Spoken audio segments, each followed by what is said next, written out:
Welcome to another episode of Love Living Local 315. We are your hosts, Scott and Kelly Greats, and today we're excited to welcome Joe Palumbo to the show. Joe is born and raised in Central New York, a former Ithaca College football standout. He's a black belt in Jiu-Jitsu, and he's channeled his competitive spirit into making a real difference here locally. As Senior Vice President at EP Wealth Advisors and co-founder of Kristin's Fund, Joe splits his time between San Diego and Central New York, where he's pioneering a unique approach to preventing domestic violence through sport. His A Call to Men football camp combines athletic training with character development for young men across the region. He's partnered with Utica University for several years. Over 1,000 young men have gone through this camp because of the generosity and hard work of those at Kristin's Fund. This is completely free, so there's no charge to anyone who wants to go through it. This year it is June 23rd and 24th, so we highly recommend you connect with Joe and his team to get your child involved in this camp. So let's welcome Joe Palumbo to the show.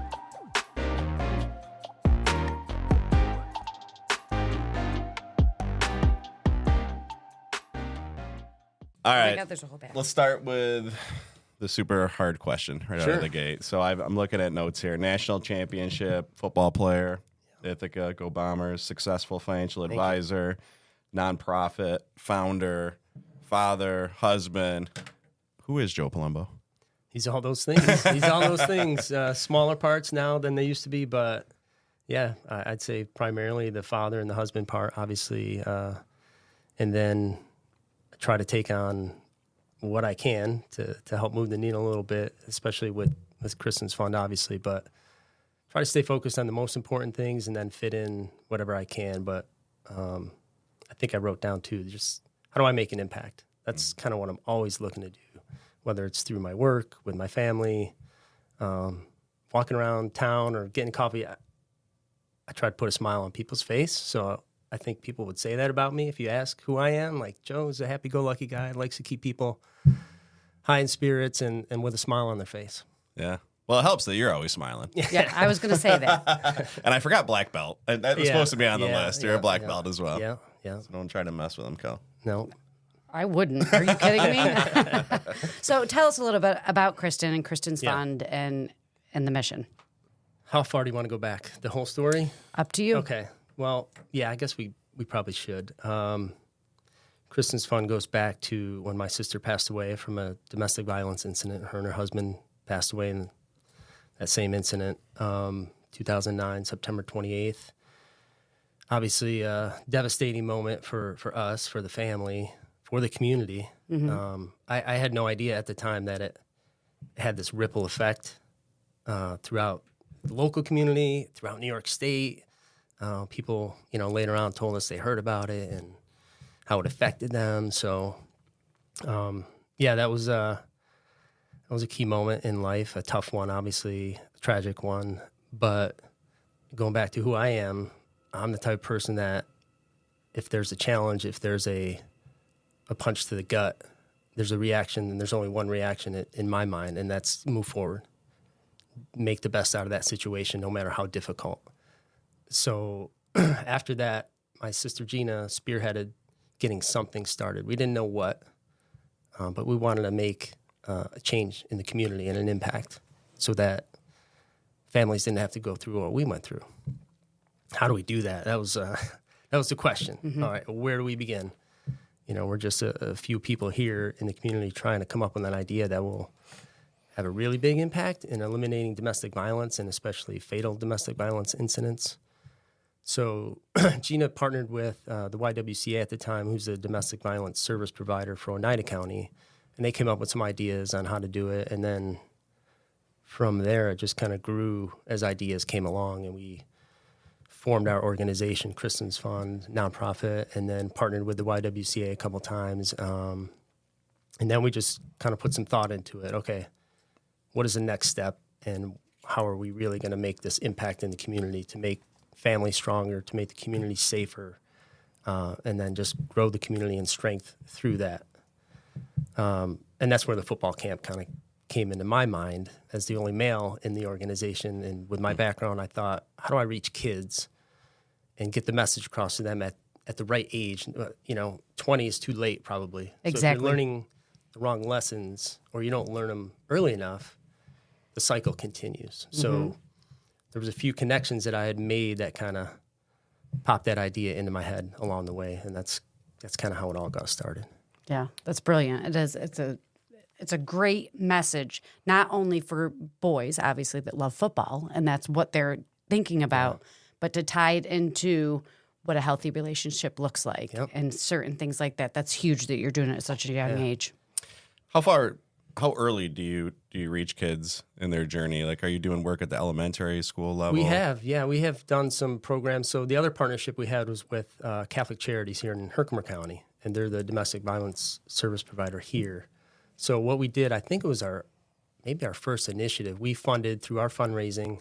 We then funded Catholic Charities program where they had teachers that would go into schools, and I think it was all through elementary ages, like as early as possible to get that message across. And they did the teaching, and we funded the salary for these teachers. They still do that in the schools now. Like when I was teaching, they would come in and they would tell you what is safe, how people, it's definitely... Yeah, age-appropriate lessons exactly on the basics of what is a red flag, what is a signal that this might not be a healthy relationship. What do you do if you feel uncomfortable? And what do you do? Yeah.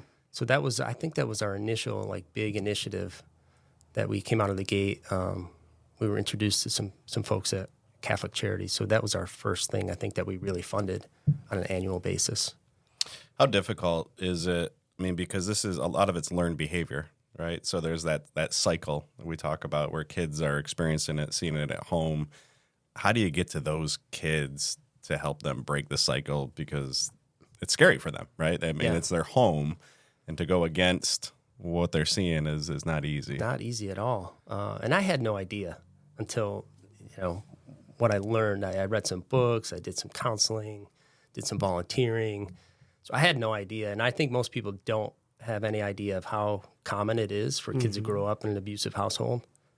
So that was eye-opening for me. And then how do you reach them? And that's the whole point of the football camp is I had some contacts at the NFL. And I asked them about some keynote speakers for our first Gala event. I was looking for a speaker. And there was a guy that I had in mind I tried to reach, and he was unavailable. His name was Joe Ehrman. I don't know if you know who he is at all. No. I know you're a reader. You ever read the book called A Season of Life? I have not. I highly recommend it. It's probably one of the top 5 most transformational books that I've ever read. Oh. So this guy, Joe Ehrman, he was a Syracuse football player, All-American back in the 70s. And then he was a first-round draft pick of the Colts, had a whole nice, long NFL career. And then his brother, I believe, got cancer at some point later on after he retired, and it affected him deeply. And so he started questioning how they were raised, and they were raised by an abusive father. And he ended up becoming a minister. I'll cut it short. But he became a minister. He started coaching. He coached at one of the Catholic schools down in the Baltimore area. And he started this transformational coaching movement. I guess I would say he's probably this founder of that movement. And it's about teaching the kids more than football.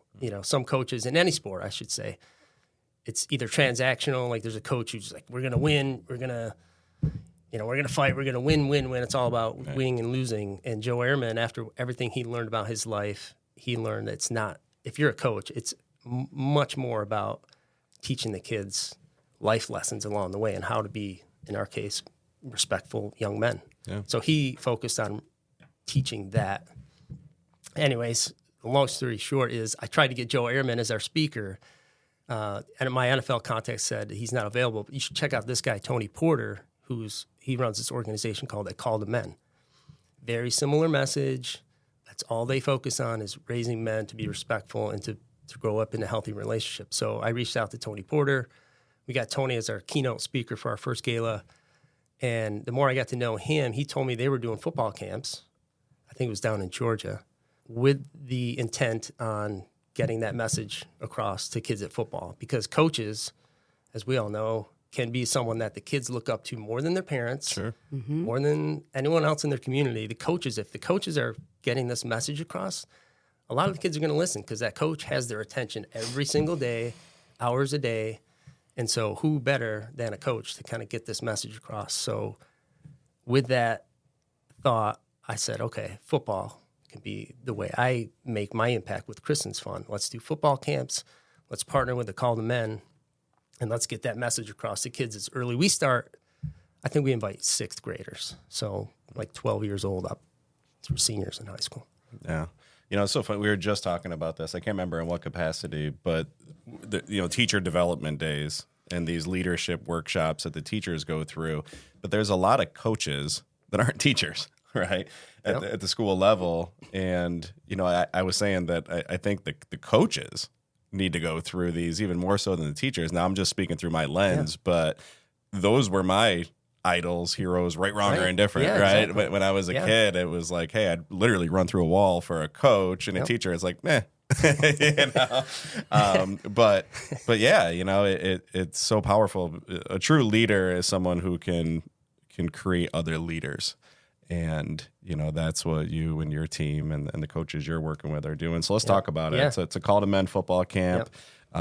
Your focus is through Utica College.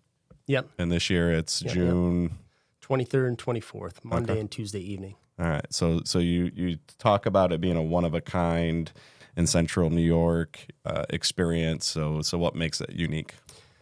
As far as I know, I hate to make that claim without I'll make it for you. Doing research, but I have looked out. And as far as Call to Men says, we're the only one that they partner with. So I make that claim having done enough research to be confident to say we're the only one doing a camp like that where there's life lessons, and specifically with a Call to Men. We're the only one doing it with them. So there might be similar, but I haven't seen it. So that's what makes it unique is you come, you get to work out and train with college coaches and college players. Like a lot of the Utica University kids come and coach and do the drills with the kids. So for me, that would be awesome when you're a kid. I always remember like a few instances where I was a young athlete and there was a college kid that came along and you talk about looking up to people. For me, that was everything. I was like, oh my God, this is a Syracuse player or whoever.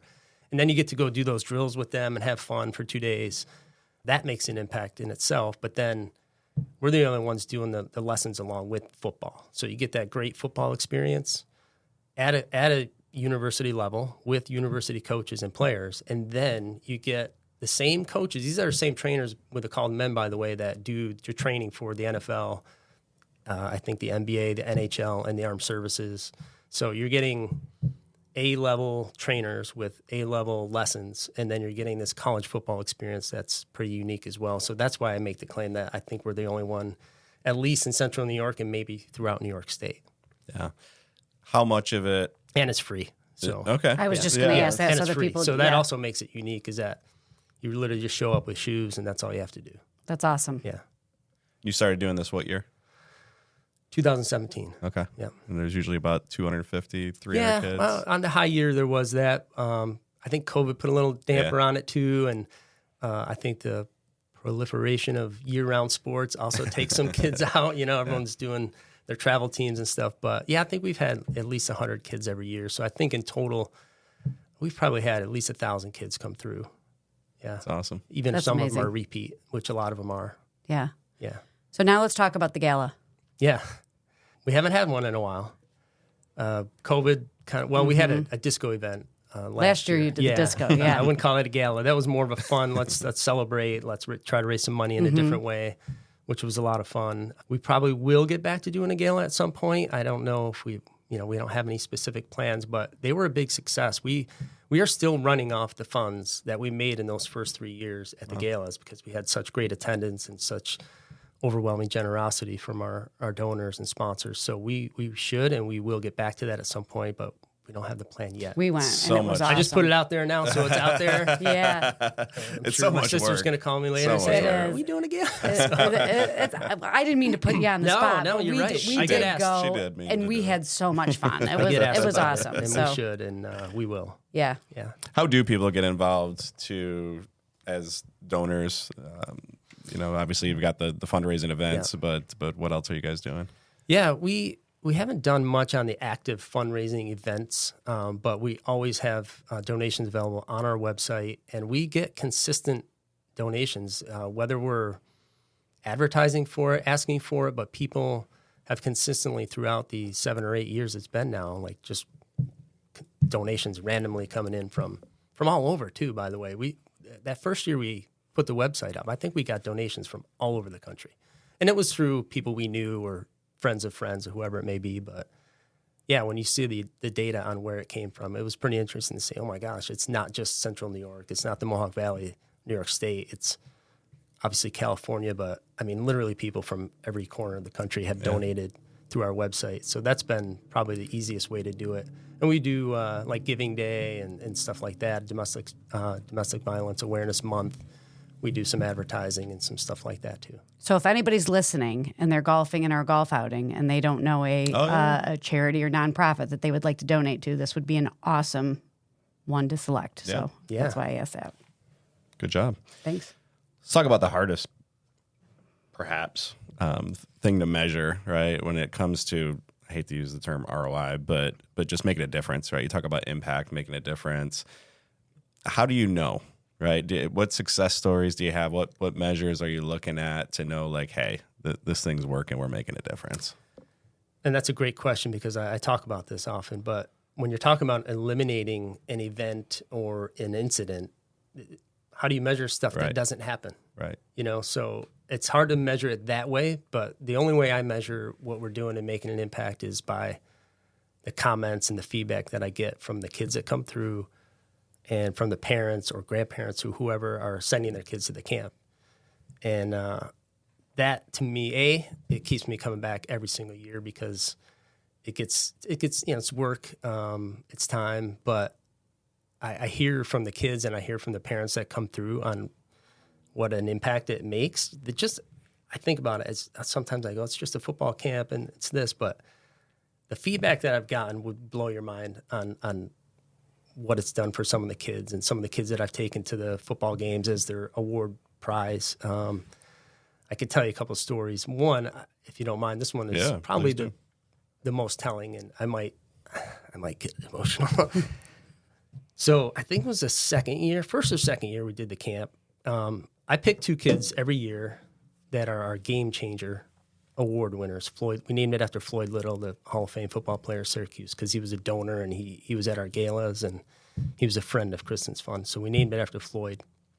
So I basically just watched the kids the whole 2 days at the camp. I'm watching drills. I'm watching who's paying attention, during the training sessions, who's engaged and who's being a leader. I could kind of spot that throughout 6 hours of watching kids. So it was first or second year, and I had my eye on a kid the whole time, like, this guy's really busting his butt. And every drill, he's up front in every meeting, looking the speaker in the eye. And I'm like, that's one of my winners. So I go over to him after the last night. I'm like, hey, can you introduce me to your dad? I want to tell him about the award. And so I go over. I'm introducing myself to the dad and asking him a little bit about him. And he goes, oh, by the way, what is Kristin's fund? He's like, I just saw an ad for a free football camp, and my son wanted to come. And they came from Oneonta. And so I tell him, the story, and he's like, oh, my God. I go, what? He goes, I had no idea what this was all about and the story about your sister. And I was like, well, I appreciate you guys coming. He's like, well, he goes, I got to tell you something. He said, my son lost his mother 4 years ago in a domestic violence incident. And I was like, my heart dropped. And I was like, you got to be kidding me. That's like something that I never expected to happen. Putting on a football camp and then to see a kid who went through the same thing and then turn into this kid who's a leader and one of our award winners, it was just like, that just moved me like to my core.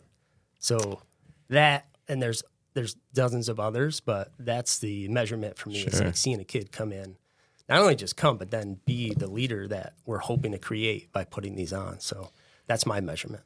Do you bring kids back to talk to the kids? So it's like alumni, if you will? You know what? So many kids have asked to come back and coach and help. Yeah. Now, I don't think any of them have spoken yet, but I know one who would. I know it. I know Tino probably would want to. Yeah, we've had him, like several other kids come through, like who've been there year after year, and it means a lot to them. And they go, "Oh, can I come back?" In fact, someone just reached out to me a couple of weeks ago. "Hey, I graduated, but can I come back and coach this year at the camp?" And I said, "Of course you can. You're always welcome." So, I think the peer to peer is so powerful, and you bring up Tino, and we'll go there. Our son Connor is graduating with Tino this year. He's a soccer player. But just being in that circle, now with the boys, they're men, they're adult men now. And, just watching Tino operate, I think the true test of a leader and success to you and your program is it's not so much how he carries himself day to day personally, but how he has the confidence and the strength to step up and call out stuff that he doesn't see right with other people. And that's the power. That's right? exactly what it's all about. Yeah. We wanted to have that ripple effect. So if we can create, and I don't say we didn't create because Tino's a special kid to begin with, probably before he ever came to our camp, but I do think it strengthened what he already had inside him. But we want to create that ripple effect so that we have kids from Oneonta, like west of Syracuse. So if we can put one kid from each team or each school, like Tino or whoever, to be that guy to say, "Hey, that's not cool. Let's behave differently," or just to be that leader. That's how you make that reach and that impact is by creating a bunch of or a little army of people who have heard that message and learned that lesson. So, it gives them permission, I guess is the word, right? So like you said, these kids have it in them. They all have it in them. But I think people like you and the coaches, looking them in the eye and being like, "Hey, you have permission. It's your duty. It's your obligation, right? To speak up." And I think something in them clicks, and that's the power of this. Yeah, so you feel empowered. You're right. So we're going to shift slightly. Sure. Not only focusing on football, but being a parent and a father and the important lessons that you have to have in conversations that you have to have with your children about healthy relationships. What would you want parents in Central New York to know about having conversations with their sons and healthy masculine relationships with their partner? I'd say don't hold back. First, just have the conversation and have it early. I don't think you have to browbeat it. I've always just personally tried to lead by example. And I got that advice a long time ago as a young father. Like, hey, I remember I asked a good mentor of mine, I'm having trouble with this. And he's like, hey, think back to our coach at the time. And he's like, how did he lead us? I'm like, he set a good example. It's like, that's what you have to do. So first and foremost, the biggest, I think, way to reach your kids as a parent is by setting that example yourself. Because if you're doing one thing and saying the other, they're not going to listen. But if you're modeling the behavior that you're talking to them about, then I think it will sink in and then that message will get across. But so I would say, A, make sure you're setting a good example yourself and leading by example. And then B, have that conversation. We don't hold back. Like my wife and I will have conversations as difficult as they may seem at the time. She's better at it than I am sometimes, but we have the conversation. So these are topics that kids need to hear. Maybe we didn't have them with our parents. I don't know about you guys. We didn't really have those conversations much, or I didn't want to hear them at the time. But at least you've said it and you've laid it out there. But if you've also modeled the behavior, then I think that's how you reach your kids. So there has been a big shift in parenting, I feel like. Like we definitely talk about how we were raised, and not that we were raised wrong, but it was different. It was just different. The communication, and it's definitely more...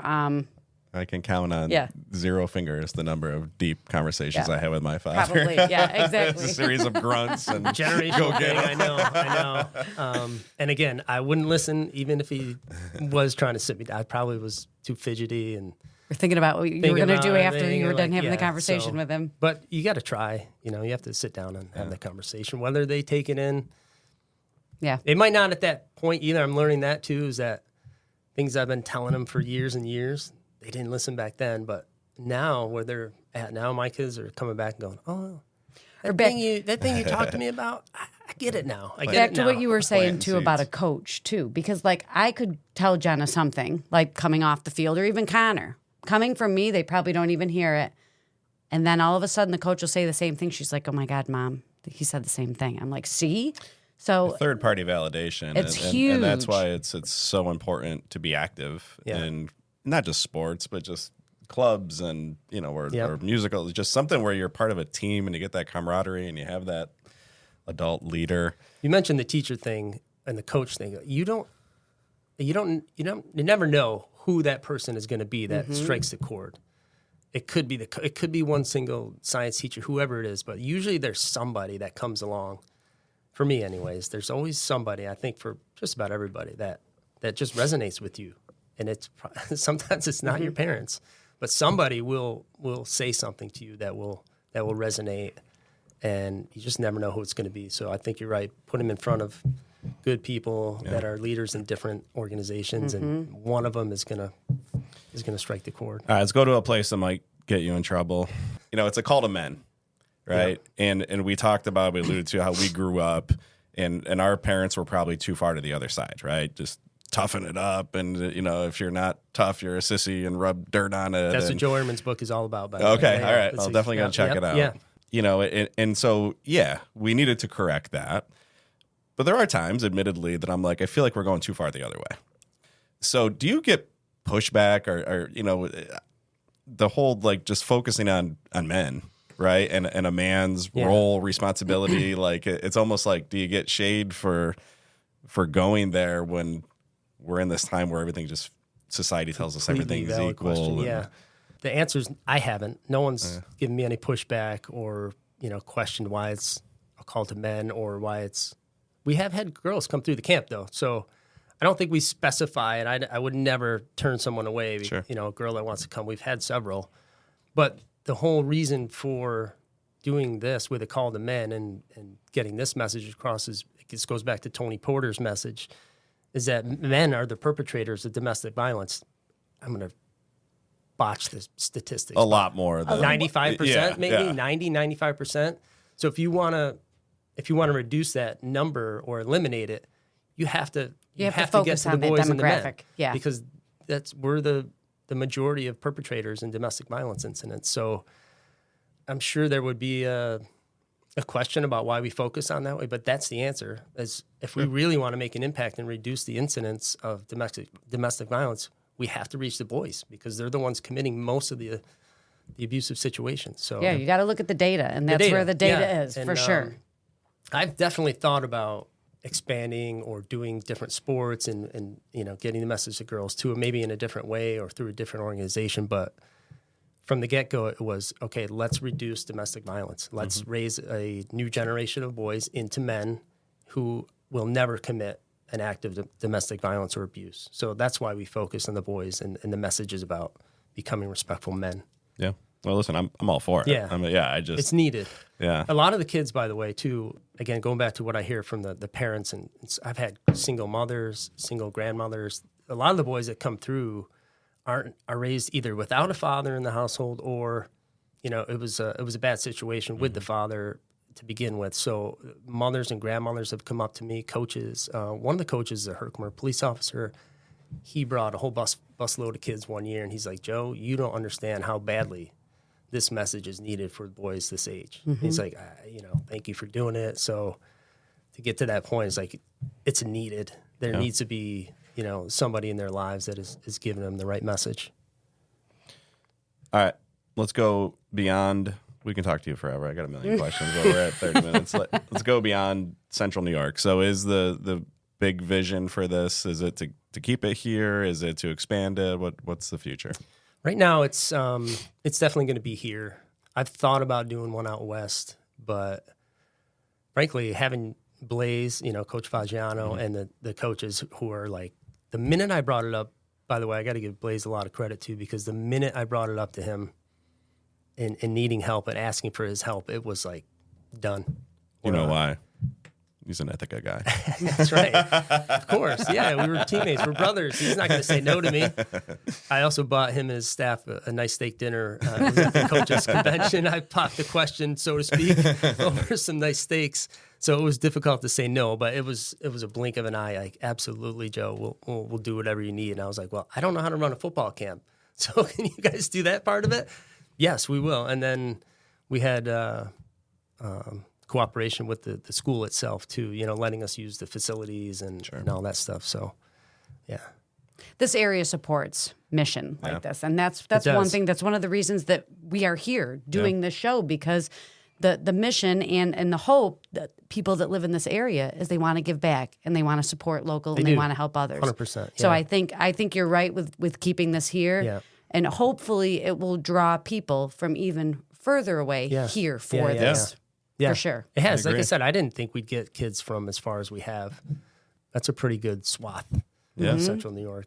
I don't even know if there's anywhere further, but Oneonta to West Syracuse is it's a pretty good distance. You're unique in so many ways, but the main one is you live in Southern California. Yeah, I don't know if we'd know that. We're so jealous. If we didn't know that, I don't know if we'd know that, right? Because you're always around. Yeah. We see you pretty. I see you more than some people that live here year round. So what is the draw? What keeps you coming back here? And you've been literally all over. You've worked with some of the wealthiest people on the planet, some of the most successful athletes on the planet. You started right here in Central New York, and you keep coming back, literally driving across the country, which is mind-boggling to me. But Scott hates the 14 legs now, 16 legs back and forth. Yeah, my heart is here. It always has been. Even when we first moved to San Diego, and that was, it seems like a lifetime ago, in the 90s. But there was not as much communication back then. So when we left, it was like we were gone for a while, and you didn't see people for a while. You didn't FaceTime. You didn't have all the technological tools that we have now. But my heart has always been here. And obviously, both of us being from here, and our family's all still here locally at some capacity. But yeah, being, born and raised in Frankfurt, that's never, ever left. So, we're here a few months a year now. We'll probably be here longer now that we're about to be empty nesters. Having a second home here helps, obviously, but I still love it here. It's funny, but there's so much of New York that I have still yet to see that I still love coming back and like going off to the Catskills or Finger Lakes, or obviously the Adirondacks has always been a favorite too. But even right around here, there's still a lot of stuff that I have not experienced and that I absolutely love. And that's what keeps me coming back. And we wanted our kids to grow up and know their cousins and aunts and uncles and grandparents really well. So that was a big part of it. But yeah, my heart has probably always just been right here in this valley.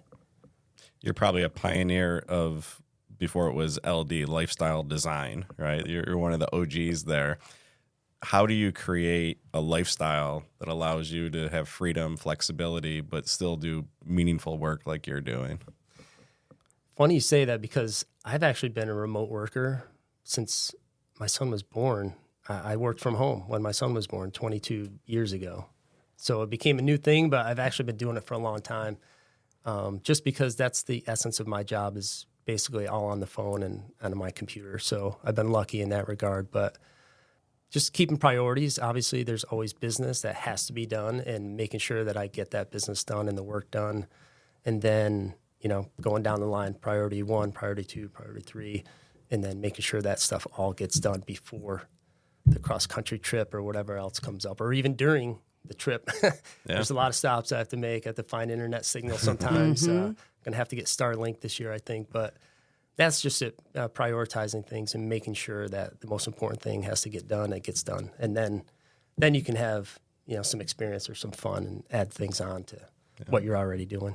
It seems second nature to me, but I get that it's foreign to a lot of people. Like, how do you? I'm like, I don't know. I kind of always been doing it. So a lot of people don't realize you're working, even though you don't have a building that you are Correct. in. We get that a lot. Do you we ever get that work? a lot. Yeah, I'm like, I never not we work. work every never day. not working. Yeah, I say I go on vacation, but I'm never on vacation. Different office Exactly. locations. I'm not. That's on what vacation. I thought. When we're going to Italy, I'm going to be working. I'll be up really early in the morning before everybody else for about 5 or 6 hours, and I'm sure going to be, depending on the time difference, who's where, my clients, but I'll be working when no one else is around, or realizing that I'm getting work done, so that I can enjoy the time later on. All right, we end with rapid fire questions. We got a whole bunch. We got for a you. lot of them. Yeah, we these got are a gonna be lot. fun. But before we do that, let's plug the camp one more time, just so And how do people register? how do people get involved? How do they register? Pull out the but all the information will be on our website at www.kristinsfund.com. We have a Facebook page. We have Instagram. I think we have LinkedIn. We have all the social media sites, so a lot of it's out there. Where the tickets are actually you register on Eventbrite. I don't know the URL. Jay, or anything. we'll find it for you. You could just go on eventbrite.com and then search Kristin's Fund, and then the event will come up. It's free, obviously, and just go on, you click, put the name in. It's pretty simple. So you can find us on all social media outlets, and then right on our website too. It's pretty easy. We make it as easy as possible. And it's after work, so to speak. Exactly. So 5:30 to 8:30 p.m. on June 23rd and June 24th. Totally free. Totally free. No reason not to get. Weather's your kids not an involved. issue either because we have the dome, obviously. So we go in. We have had it happen a couple times. We have to go inside, but they got that big, beautiful Football players. indoor Weather's facility. never an issue. Shouldn't worry, right? It shouldn't be a concern. But just to make Hopefully, Now we the don't have football speakers. weather at the end of June. We're all like, come on, we need the nice weather here. I think we've had pretty good luck through the years with keeping it mostly outside. So Cool. All right, fire it let's up. go. Best piece of advice you received as a young athlete? There's a lot. I have to sift through like a file cabinet in my mind of that. Well, flip it. What's the best piece of advice or your go-to piece of advice for kids that you talk to? Outwork everybody. It's that simple. Like I was never the most gifted athlete by far. I was an average high school athlete.